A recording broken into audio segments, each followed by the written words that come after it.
Are you looking for new books to read? Do you like finding a new special author? Are you tired of the same old books from the same old authors? Well then, welcome to Discovered Wordsmiths, a podcast where you can hear from fantastic new authors. Join Stephen Schneider as he finds and talks to authors you may not know, but authors that have worked hard to write great new books. Hear about their book and why you should check it out. So sit back and listen to today's Discovered Wordsmith.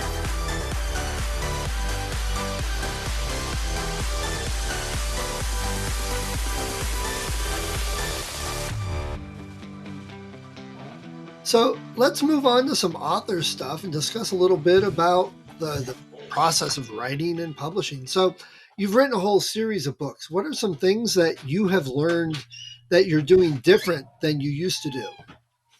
Well, one of the things that I've found is I'm writing anyways. I'm a writer. I've always been a writer. So obviously, one of the common things that you probably hear from your guests is just make the commitment. And for me, that means sit down at my laptop at 5:30 every morning, and whether brilliance comes out or not, you're committing to that. You're committing to your purpose. The other part of it is that, it's you're either a writer or a pretender, and to be a better writer, I look at the outcome that I want. So it's actually not the book. It's not having 7 books, 2 others, and then 3 to come. It's actually what's my purpose? What's my brand? When people reach out to David B. Savage, who do they think they're reaching out to?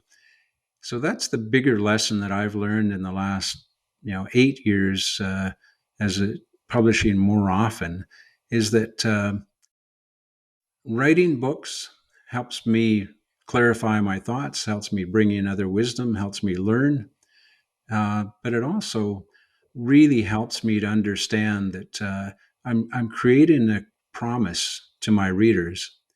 So no, I haven't made $1 million or got that big cash advance from whomever.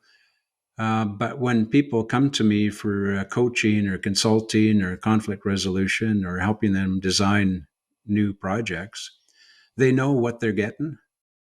So it is really a stream of offerings where the books as a writer is only part of it. So, for example, many of us just like to write, but we really don't like to stand in front of a podium or stand in between 2 company presidents that are fighting. Well, if that's the case, that's great. But for me, it's the full meal deal. And I need to present myself and write consistently as somebody that really encourages and supports and provides proof of collaborative leadership. So I guess on the ego side, I think a lot of people orphan their books. Oh, I wrote a book. Now I can stop all of this challenge and pain for the last 2 years I've been through in developing this masterpiece. So now I can get back to my real life. No, it can't work that way. That is truly just an ego thing. If we know why we're writing, who we are, the services we offer to our clients and to our grandchildren, it all flows together, and it has to flow together. So I really encourage other writers to, be your brand. What your book is needs to be aligned with what your purpose is and what you offer to the world.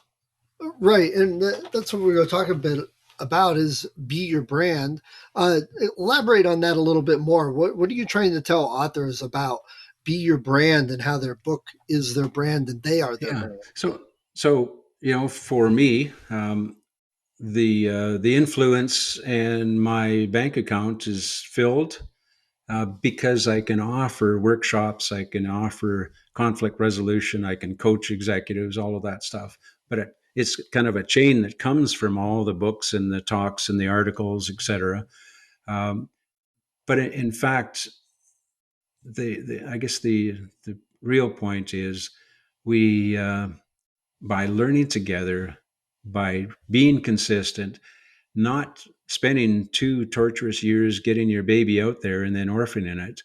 You know, uh, while I'm writing 3 future books, I'm constantly referring in my coaching, in my clients, in my articles online, referring to quotes from the books, tools in the books. It needs to be a total package. So I guess that's my answer, Stephen. Is that it? Be your book. You know, your book is actually you. Maybe the better phrase is your book better be you and better be consistent with what you offer. It's not an event, just like culture is not an event. Collaboration is not an event. It's a culture. Pardon me.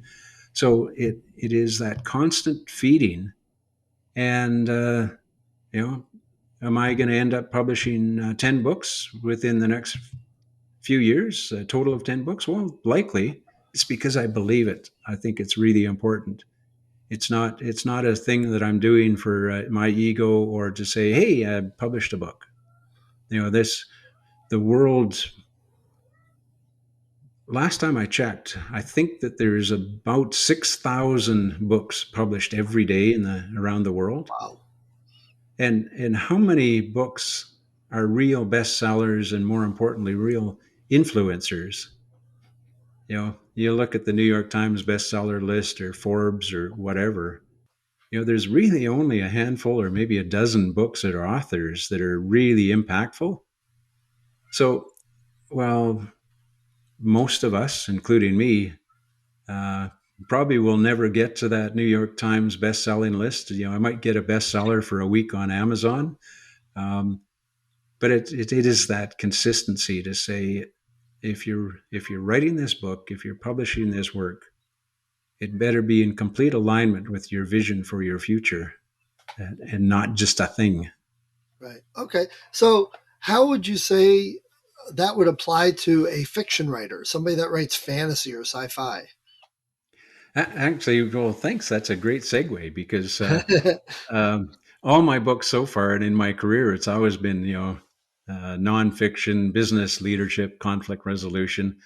And so for the last year, I've actually been working on a fiction book, and it'll be a graphic novel with my 12-year-old granddaughter and my 14-year-old grandson. And it is about an event at Tulameen in British Columbia. So it's really a wonderful family gathering place. But I turned this fictional story about differences and fear into a lesson about inclusion, respect, learning from each other, and sustainability and environmental protection. So I have all those undertones about what I dream of for a better future, but I'm working with the brilliance of Sarah and Quinn to help me do it very well so that we can connect to the audience of their age. Nice, nice. So, how's that going with them as your collaborators? Well, geez, they're waiting for me. You know, I'm the guy that's writing the first draft. I've given them a couple of first drafts, and they're the ones that'll tune it up. That Quinn, for example, is getting better and better as a graphic artist at 14. So, and Sarah, you know, oftentimes after school, she'll go down to her room and just write for an hour. So they're crafting, and I'm holding them up because I want to get it right. Nice. So, what made you want to go do something outside of the nonfiction business book realm? Partly because of the storytelling, partly because I just believe the next generation and the next generation are so brilliant. They are far greater than I ever was at their age, and I just want to compliment and support and collaborate with them, and learn the language of graphic novels and learn the language of teenagers, so that it's That's actually tough. building a collaboration with my grandchildren as they grow, and giving them also a sense of the power that they have with words and art. Nice. So, how are you using this and fitting it into your business brand, your nonfiction book brand? Um, So it has all the underlying key points and key themes about critical thinking, inclusion, collaborative leadership. Uh, so it's kind of the undertone. If somebody was to say, well, what was the overlying message of that? All those things are still there, but it's also an exploration together for the three of us. Yeah, that sounds nice. I like that. Yeah. For your newest book, how long has it been available, did you say? Better by Design. I Yes. released that 2 years ago. Okay. And And what have you been doing to get it marketed, get the word out? well, as we talked about, it is a constant with your book is your brand. You are your book. So I just continue to reach out to a friend of mine, Brian Lee, has masterful work with hospitals throughout America. I did a Caregiver Heroes session and offered them copies of Better by Design. Working with you, offering your viewers copies of Better by Design. So it's a life work, and it's my gift as well. Nice. Great. Yeah. So before we go, this has been a really great discussion with you, David. Do you have any last minute advice for authors? Unless you're fully in, don't. You know, your book needs to be you. It's not just a sales business card, but it is your offering so that when your grandkids or your nieces and nephews read it, 30 years from now, they'll say, hey, you know, he had something there. I can learn something from them. And also don't put so much energy into writing the book. Like writing the book, getting it out there. Writing the book is probably 5% of the whole process. Getting it published is maybe 10% of the process. But 100% of the process is every day, the conversations you have. How are we related? How curious am I about you? What can I learn from you, Stephen? What can I learn from your audience? The issues of starting from a sense of curiosity has to be in every one of my conversations. So it is a consistent, and I hope I stay and am in integrity to say they need to be respectful, gentle conversations. Yeah, you bet. And sometimes when I'm in conflict, resolving conflict, we need to bring out the loud voices and the pounding tables because some people respond to that better than gentle. But at the end of the time, all of those people have something to teach me. So it's curiosity and consistency. It is if you're just saying I want to have a book and all of that, and there's tons of us authors that have boxes and boxes of our books in our garage. Don't do that. Do it as you're offering to the world and as a representation of what you're proposing to your community, your organizations, and to your future. Great. I appreciate that. Thanks, David. I appreciate that. So, you wanted to read from your book a chapter for people to listen to. Yeah. Stephen, I'll give you a little bit of a background on this. So this is from my very first book, Breakthrough to Yes, Unlocking the Possible Within a Culture of Collaboration. And, when we talk about integrity for authors, when we talk about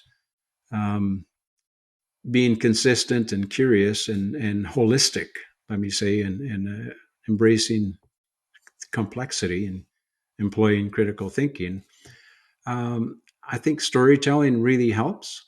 When I was writing this book and I was sending it out to publishing houses before I landed my first publishing deal, most of the folks said, Dave, this is a business book. Get that story out of there. Business people don't like stories. I thought, which business people you've been talking to? Stories are the way to touch the heart, change minds, and motivate groups. So the publisher that I did finally land on, first thing their editor said, Anna, said, "Wow, I just love that you start with a prologue titled Together a Forest. That is just, it sets the tone for the whole book." Because we can't be different at work at the corner office or in the boardroom than we are at home or with our grandchildren. We need to actually be humans, be vulnerable, be afraid of some things that are in the world, in our community, in our homes, and really touch hearts as best we can. So I used my prologue, Together a Forest, that I'm still really happy about. And if you will allow me, I'd like to read it to you.